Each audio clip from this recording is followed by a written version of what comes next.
Salih sen armiyada asıl gittin mi? Gittim endi. Kayda asıl gittin? Germaniyada hizmet verip Türkiye'de. Germaniyada. Oo. Neymi? Armiyada garmında oynadın mı? Yem komutada buldu endi garmın bayan anda da oyuna bulaştım da praporsuk görüp kaldı patlaştı. Bu zemle bulup kirip çıktı. Ha oynaysız ben. Oynayım hazır mende. Başta söyledi endi meni oynatalar endi. Kızık bulup gitti endi. Sağanı oynatalardır indi ben. Mende Yana jırlar ap kelgen balgansın bitin deyip. anda kerkeli sıkkın vakitleri. Deli şunu oynalı. Şunu oynardın indi ben. Ay sok. Praporsiklarga ama. Praporsikka bala indi. Başka yere yağından iyimini. Ay anan moda sayı kerkeli o zamanlar. Haydi oynasın. Armiyada Germaniyada oynayıp kaçtan kerkelen oynayıp.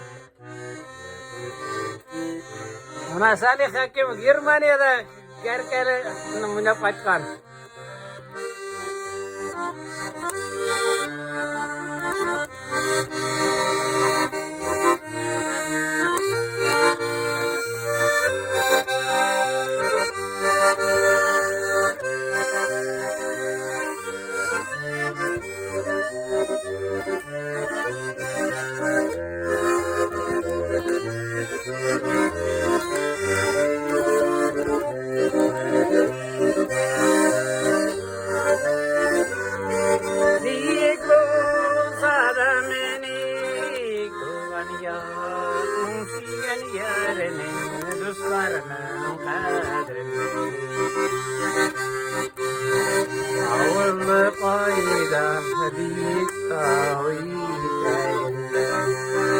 Şu dağlarını sanıp koydum, şitlerine kiteminde.